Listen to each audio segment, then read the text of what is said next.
மக்கள் இந்த வீடியோ நம்ம என்ன பேச போகிறோம்னா அல்லு அர்ஜுனுக்கும் தெலுங்கானாவோட முதலமைச்சருக்கும் நடுவில் மீண்டும் ஒரு ஓப்பனாகவே ஒரு கிளாஷ் வந்திருக்கு. சட்டசபையில் தெலுங்கானாவோட முதலமைச்சர் அல்லு அர்ஜுன் அவர்களை பற்றி ரொம்ப சில கருத்துக்களை பேசியிருக்காங்க. நீங்கள் அல்லு அர்ஜுனுக்கு சப்போர்ட் பண்ணுறீங்களா இல்லை தெலுங்கானா முதலமைச்சருக்கு சப்போர்ட் பண்ணுறீங்களா? நான் இந்த வீடியோவில் பர்சனலாக அல்லு அர்ஜுன் பக்கம் தான் நிற்கணும்னு நினைக்கிறேன். அல்லு அர்ஜுனுக்கு எதிராக மிகப்பெரிய அரசியல் சதி நடக்குது அப்படிங்கிறது என்னால் உணர முடியுது. இது சார்ந்த மிக முக்கியமான தகவல்களை இந்த வீடியோவில் பார்க்க போகிறோம். தெலுங்கானா முதலமைச்சர் பண்ணுற சில விஷயங்களை இந்த வீடியோவில் வெளிச்சமாய் காமிக்கலாம். ஒரு அரசியல்வாதி நினைச்சா ஒரு தனிப்பட்ட ஒரு மனிதரை என்ன வேணா பண்ண முடியும் அப்படிங்கிற ஒரு எண்ணமானது எப்படி இருக்கு அப்படிங்கிறதா நமக்கு தெரிய வரல. ஸோ அல்லு அர்ஜுனுக்கும் தெலுங்கானா முதலமைச்சர் நடக்கிற சண்டேல இந்த வீடியோவில் நான் முழுக்க அல்லு அர்ஜுன் பக்கம் நிற்கிறேன். ஏன் நிற்கிறேன் ரொம்ப தெளிவாக ஆழமாக இந்த ஒரு பதிவில் பார்க்கலாம். உற்சாக வணக்கங்கள், வாங்க பதிவுக்குள்ளே போகலாம். முதல் விஷயம் மக்களே, தெலுங்கானா முதலமைச்சர் இந்த விஷயத்தை எங்கே பேசியிருக்காருன்னு சொல்லி கவனித்து பார்த்தீங்கன்னா சட்டசபையில் பேசியிருக்கார். இங்கே கவனிக்க வேண்டியது ஒன்று மிக முக்கியமான விஷயம் தான்.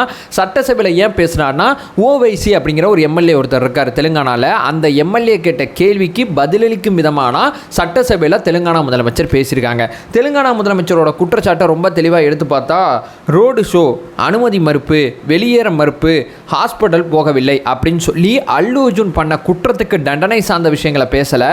அல்லு அர்ஜுன் ரொம்ப தவறான மனிதர், ரொம்ப ஒரு மட்டமான பீஸ்ன்னு சொல்லுவோம்ல, அந்த ஒரு கேரக்டர் சார்ந்த சில விஷயங்கள் தான் சட்டசபையில் ரொம்ப தெளிவாகவே அவர் பேசியிருக்காரு. சட்டசபையில் அவர் பேசின வாதங்கள் அத்தனையுமே எடுத்து பார்த்தா அல்லு அர்ஜுன் பண்ணது தவறு சரி அப்படிங்கிறதெல்லாம் தாண்டி அல்லு அர்ஜுன் நீங்கள் நம்புற மாதிரி ஒரு மிகப்பெரிய விஷயம் மனிதர்லாம் கிடையாதுங்க, ஒரு மனுஷனே கிடையாதுங்க அந்த ஆள் அப்படிங்கிற மாதிரி கேரக்டர் அசோசியேஷன் அப்படின்னு சொல்லக்கூடிய மிகப்பெரிய ஒரு விஷயத்தை தான் தெலுங்கானா முதலமைச்சர் செஞ்சுக்கிட்டு இருக்காரு. ஸோ முதல்ல பார்த்தீங்கன்னா அல்லு அர்ஜுனுக்கு எதிராக என்ன குற்றச்சாட்டை முன்வைக்கிறார்னா, அனுமதி பெறாமல் தேட்டருக்கு வந்துட்டார். 2ஆம் தேதி போலீஸ்ட்ட அனுமதி கேட்குறாங்க, போலீஸ் அனுமதி கொடுக்கல, போலீஸ் அனுமதி கொடுக்காது தெரிஞ்சும் தேட்டருக்கு வந்திருக்கார், சட்டத்தை மதிக்காத குடிமகன் அப்படிங்கிற மாதிரி முதல் குற்றச்சாட்டை சொல்றார். 2வது குற்றச்சாட்டு, வர்றாரு, கூட்டம் அதிகமாக இருக்குது, இவ்வளவு பெரிய தேட்டர், இவ்வளவு இக்கட்டான சூழ்நிலையில் ரோடு ஷோ நடத்திக்கிட்டு இருக்காரு, இவர் எந்தவித அனுமதியும் இல்லாமல் அரசாங்கத்தை மதிக்காமல் ரோடு ஷோ பண்ணுறார் அப்படின்னு சொல்லி அரசாங்கத்தை மதிக்காத நபர் அப்படிங்கிற 2வது குற்றச்சாட்டை முன்வைக்கிறார். 3வது குற்றச்சாட்டு, படம் அங்கே ஓடிக்கிட்டு இருக்கு, வெளியே ஒரு கூட்டம் ரொம்ப அதிகமாக இருக்குது அப்படிங்கிற மாதிரி காவல்துறை சொல்கிறாங்க, ஒரு மரணம் நிகழ்ந்திருக்கு அப்படிங்கிற தகவல் அவருக்கு தெரிவிக்கப்படுது, ஆனால் நான் வெளியே போக முடியாது, நான் ஏன் வெளியே போகணும் அப்படின்னு சொல்லி ரொம்ப அரமண்டாக பேசுகிறாரு. எவன் எப்படி போனால் எனக்கு என்ன அப்படிங்கிற ஒரு டோனில் வாழக்கூடிய ஒரு மனிதாபிமானம் இல்லாத ஒரு நபர் அல்லு அர்ஜுன். ஒரு மரணம் நிகழ்ந்திருக்கு அப்படிங்கிற தகவல் சொல்லப்பட்டும் தன்னுடைய ரசிகை இறந்து போயிட்டாங்க அப்படிங்கிற தகவல் தெரிஞ்சும் படத்தை முழுமையாக பார்த்து தான் வெளியே போனார் அப்படிங்கிறது மிகப்பெரிய ஒரு குற்றச்சாட்டாக முன்வைக்கப்படுது. இப்போ 4வது மிக முக்கியமான குற்றச்சாட்டு என்ன சொல்கிறாங்கன்னா, இவ்வளோ தூரம் அல்லு அர்ஜுன் வீட்டுக்கு எல்லாரும் போகிறீங்க, அல்லு அர்ஜுனுக்கு கோமாளா இருக்காரு, கை போச்சு கால் போச்சு மாதிரி நலம் விசாரிக்க போகிறீங்க, இந்த திரையுலகத்தை சேர்ந்த எத்தனை பேர் அந்த பையன் கோமாளா இருக்கான் பார்த்தீங்களா, ரேவதி அப்படிங்கிற பெண்ணோட பையன், 12 வயசு பையன் கோமாளா இருக்கான் பார்த்தீங்களா, அந்த பையனை பார்க்க யார் போனீங்க?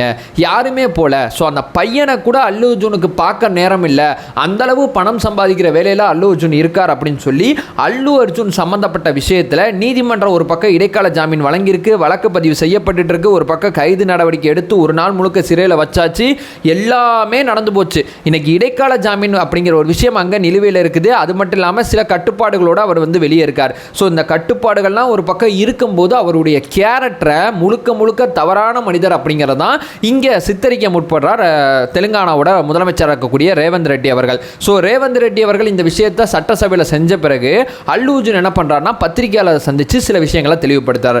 இந்த தேட்டருக்கு நான் அனுமதி இல்லாமல் போனேன்னு சொல்கிறாங்க, நான் போகிறேன்னு தெரிஞ்சதுனால தானே அங்கே போலீஸ் பாதுகாப்பு கொடுக்கப்பட்டுச்சு, போலீஸ் தான் எனக்கு வழியை ஏற்படுத்தி கொடுத்ததே போலீஸ் தான், அனுமதி இல்லாமல் நான் அந்த தேட்டருக்கு போயிருந்தேன்னா போலீஸ் எதற்கு எனக்கு அனுமதி, அதாவது வழி ஏற்படுத்தி கொடுக்கணும், வழி ஏற்படுத்தாமல் விட்டுருக்கலாம்ல, இல்லை தான் அனுமதி இல்லாமல் போகிற என்னையே எங்கேயோ தடுத்து நிறுத்தி கைது செஞ்சுருக்கலாம்ல, ஏன் போலீஸ் எதுவுமே செய்யாமல் அந்த தேட்டருக்குள்ளே என்னை அனுமதிச்சாங்க அப்படிங்கிற மிகப்பெரிய விஷயத்தை கேட்குறாரு. 2வது, எனக்கு அந்த தேட்டருக்கு போகணும், அங்கே கூட்ட நெரிசல் ஏற்படணும், யாராவது இறந்து போகணுங்கிறது தான் என்னோட நோக்கமா? இல்லை, 3 வருஷமாக ஒரு கமிட்மெண்ட்டாக அந்த ஒரு திரைப்படத்துக்காண்டி நான் நடிச்சிருக்கேன், இந்த திரைப்படத்தை மக்கள் எந்தளவு கொண்டாடுறாங்க, மக்கள் எந்தளவு ரசிக்கிறாங்க அப்படிங்கிறது மக்களோட அமர்ந்து பார்க்கும்போது தான் எனக்கு தெரியும். இந்த தேட்டருக்கு நான் திடீர்னு தடவை போல, இந்த தேட்டருக்கு நான் ஆல்ரெடி 20லேருந்து 30 தடவை போயிருக்கேன், 20லேருந்து 30 தடவை போனேன், எனக்கு பழக்கப்பட்ட ஒரு தேட்டரில் இந்த படத்தை பார்க்குறதுக்கு நான் முயற்சி பண்ணேன், படத்தை பார்க்க முயற்சி பண்ணி தகுந்த பாதுகாப்போட அரசு சொல்கிற விதிகள் அத்தனையுமே கடைபிடிச்சு தான் அந்த தேட்டருக்கு போனேன், அப்படி இருந்தும் இங்கே ஒரு மரணம் நிகழ்ந்திருக்கு, இந்த மரணம் துரதிர்ஷ்டமானது, இந்த மரணம் எதிர்பாராது, இந்த மரணத்துக்கு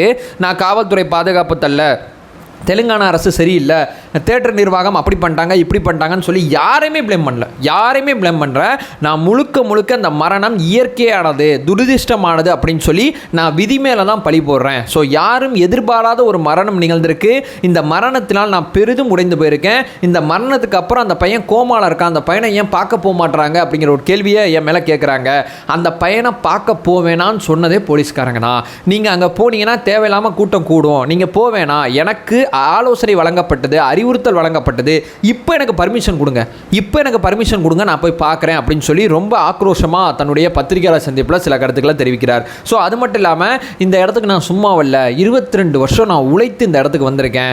உழைச்சி இந்த இடத்துக்கு வந்த என்னையை இந்த ஒரு நிகழ்வு மூலமாக நீ தப்பானவன், நீ சரியானவன் கிடையாது, மக்களை நேசிக்கக்கூடியவன் கிடையாது, நீ மனசாட்சி இல்லாதவன், கருணை இல்லாதவன், ரொம்ப மோசமானவன் அப்படிங்கிற மாதிரி என்னுடைய கேரக்டரை மிக மிக மிக மிக கேவலமாக புரோட்டேட் பண்ணுறாங்க.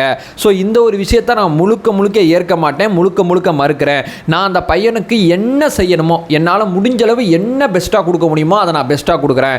இந்த மரணத்துக்கு நான் பொறுப்பேற்றுக்கிறேன். இது ஏன் நடந்துச்சு அப்படிங்கிறது என்னை நோக்கி கேட்காதீங்க. எனக்கு ரொம்ப கஷ்டமாக இருக்குது.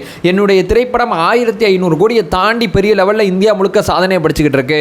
ஆனால் எனக்கு அந்த தனிமை ரொம்ப வருத்தமாக இருக்குது. இந்த செய்தி என்னை முழுக்க உலுக்கியிருக்கு. நான் தேட்டருக்குள்ளே உட்காந்துருக்கேன், வெளியே போக மாட்டேன்லாம் சொல்கிறாங்க. எனக்கு தகவல் வந்த உடனே நான் வெளியே போயிட்டேன். எனக்கு தகவல் வந்த உடனே அந்த தகவல் எந்த இடத்துல வந்துச்சு, எத்தனை மணி நேரம் படம் பார்த்தேங்கிறதுலாம் எனக்கு தெரியல. என்கிட்ட சொன்னாங்க, நான் வெளியே போயிட்டேன். இந்த மரணமே எனக்கு எப்போ தெரிஞ்சுன்னா அடுத்த நாள் காலையில் தான் தெரிஞ்சு. ஸோ மரணம் நிகழ்ந்து உள்ளே உட்காந்து படம் பார்த்தேன் அப்படிங்கிற மாதிரி மோசமான சில கருத்துக்களை பெரிய லெவலில் தெரிவிக்கிறது எனக்கு கஷ்டமாக இருக்குது. அரசாங்கம் இந்த திரைத்துறைக்கு ரொம்ப உறுதுணையாக இருக்கணும். பட் அரசாங்கம் எங்களுக்கு அகேன்ஸ்டாக இருக்கிற மாதிரி சொல்லாமல் ஃபீல் பண்ணுறார் அல்லு அர்ஜுன் அவர்கள். அல்லு அர்ஜுன் அப்படிங்கிற ஒருத்தர் போய் படம் பார்த்தார். அந்த படம் பார்க்குற அந்த கூட்ட நெரிசலில் ஒரு மரணம் நிகழ்ந்துருச்சு. அந்த மரணத்துக்கு வழக்கு பதிவு செஞ்சு அந்த வழக்கு விசாரணை ஒரு பக்கம் போயிட்டுருக்கு. அல்லு அர்ஜுன் தான் போய் கொன்னார், கத்தி எடுத்து கொண்ட மாதிரி ஒரு சினாரியோவை இங்கே கிளப்பிட்டு இருக்காங்க. இது எந்த ஒரு நடிகரும் இதை எதிர்பார்க்க மாட்டாங்க. தனிப்பட்ட முறையில் எந்த ஒரு பிரபலமும் எதிர்பார்க்க மாட்டாங்க. நம்ம கூட்டம் கொண்டோம், அந்த கூட்டத்தில் ஒரு மரணம் நிகழ்ந்தனோ அப்படிங்கிற மாதிரி யாரும் எதிர்பார்க்க மாட்டாங்க. அது நடந்து போச்சு. அந்த மரணத்தில் இழந்து போன அந்த குடும்பத்தை சேர்ந்த ஒருத்தரே அல்லு அர்ஜுனுக்கு எதிரான புகாரை வாபஸ் வாங்குறேன்னு சொல்லிட்டாரு. இதற்கு மேலே என்ன பண்ண முடியும்? ஸோ இந்த மரணம் தவிர்க்கப்பட வேண்டியதுதான். ஆனால் நிகழ்ந்துருச்சு. நிகழ்ந்ததுக்கு காரணமே இல்லாமல் இந்த மரணத்துக்கு பல்வேறு வகையான காரணங்கள் இருக்குது. காவல்துறை மேலே ஒரு குறை சொல்லலாம், தேட்டர் நிர்வாகம் மேலே குறை சொல்லலாம், அங்கே இருக்கக்கூடிய ரசிக பெருமக்கள் மேலே குறை சொல்லலாம், இறந்து போன பெண்மணி மேலே குறை சொல்லலாம். அவ்வளவு அடிச்சு பிடிச்சி அல்லு அர்ஜுனை பார்த்து என்னத்தை சாதிக்க போகிறேன்னு சொல்லி அந்த பெண்மணி உயிரோடு இருந்தாங்கன்னா அவங்கள்ட்டையும் கேட்கலாம். ஸோ இந்த மரணத்துக்கு முழுக்க இது அத்தனை பிளேமாக தூக்கி ஒருத்தன் மேலே போடுறது இருக்குது பார்த்தீங்களா? இது ரொம்ப தவறான நடத்தை. வரும் காலங்களில் இது அல்லு அர்ஜுனே சொல்லிட்டார், இது எனக்கு பெரிய பாடம், இந்த பாடம் மூலமாக நான் நிறையா கற்றுக்கிட்டேன். இது அல்லு அர்ஜுனுக்கு மட்டும் கிடையாது, இந்தியாவில் இருக்கக்கூடிய அத்தனை ஆக்டருக்கும் இது பெரிய பாடம். ஸோ முடிந்தளவு நீங்கள் வரும்போது கூட்டம் கூடுதுன்னு உங்களுக்கு தெரிஞ்சுன்னா தயவு செய்து சொல்கிறேன், அந்த கூட்டத்தை கூடாமல் இருந்து அந்த கூட்டத்தில் என்ஜாய் பண்ணணுங்கிற அந்த நப்பாசையை விட்டுருங்க அப்படிங்கிற ஒரு விஷயத்தை சொல்லிவிட்டு இந்த வீடியோ என் பண்ணிக்கிறேன்.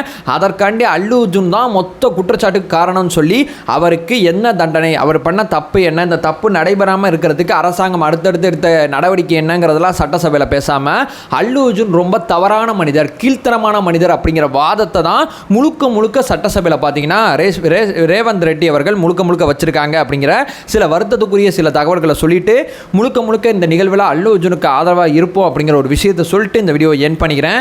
நம்ம சேனலை ஃபர்தராக ஃபாலோ பண்ணிங்கன்னா பொலிட்டிக்கல் சார்ந்து பல்வேறு விஷயங்களை பற்றி பேசிக்கிட்டு இருக்கோம். நம்மளோட ஒரே நோக்கம் அறியாமை அகற்ற வேண்டும், அறியாமை அகற்றப்பட வேண்டும். Thank you so much.